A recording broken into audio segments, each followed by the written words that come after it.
ఏమయ్యా, బాగున్నావా? బాగున్నా. నాగమ్మ, ఎలా ఉన్నావ్? చెప్పా పెట్టకుండా వచ్చావు. ఒకసారి వెళ్ళి పిల్లల్ని కలిసిరాపో. ఎప్పుడంటే అప్పుడు అలా పంపిస్తారా? ఇదేమన్నా సూర్యాపేట హైదరాబాద్ అనుకుంటున్నావా? నేను ఆ యమధర్మరాజుని అడుగుతాను పద.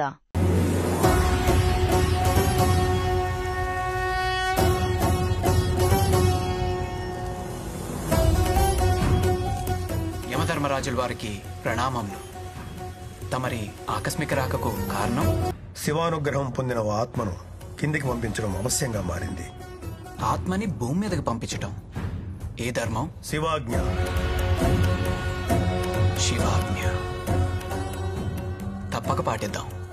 స్వామి, మా ఆయన్ను కాస్త మా వాళ్ల దగ్గరికి పంపండి. ఆవిడ చెప్పిన మాట విని కిందకి చక్కదిద్దిరా. నా సూర్యుడివి, నా చంద్రుడివి, నా దేవుడివి నువ్వే.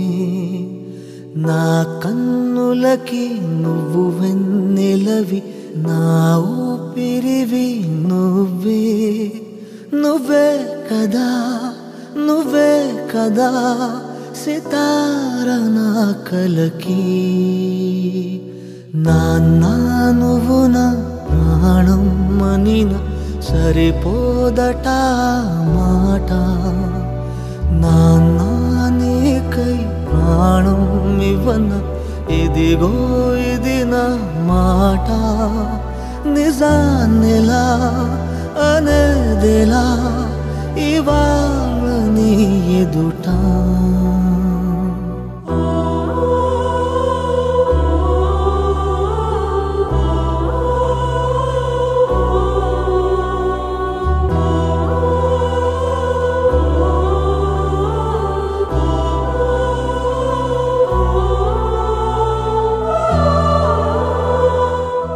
అరే పెద్దోడా శ్రీను, చెప్పకుండానే వెళ్ళిపోయాను అని బాధపడకు. చావు పుట్టుకలు అందరికీ తప్పవు.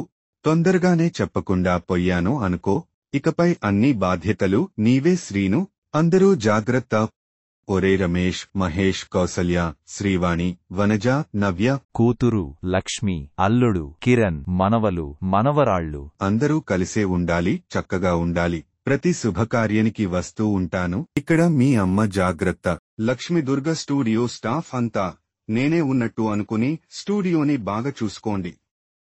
ఈ రోజు నా పెద్ద కర్మకి వచ్చి నా ఆత్మకి నివాళులు అర్పిస్తున్న చుట్టాలకు, స్నేహితులకు పేరు పేరు నా ధన్యవాదాలు. ఈ కష్ట సమయంలో మా కుటుంబానికి ఎప్పుడూ మీరు అందరూ తోడు ఉండాలి. ఇక మీ అమ్మ నాగమ్మ పిలుస్తుంది, వెళ్తున్నా.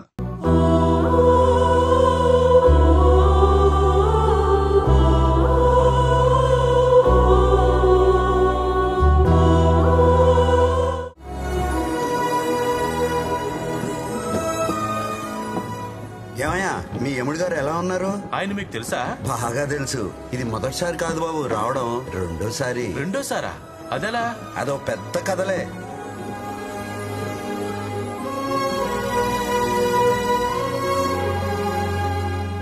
ఏంటయ్యా, నరకం ఇంత మారిపోయింది? ఇది స్వర్గం. మా యమధర్మరాజా వారు మిమ్మల్ని స్వర్గానికి పంపించవలసిందిగా ఆదేశించారు. స్వర్గం అంటే రంభావరుసి మేనకలుంటారు, అదే కదా? అవును. మీరు బయలుదేరండి, నేను లోపలికి వెళ్తా.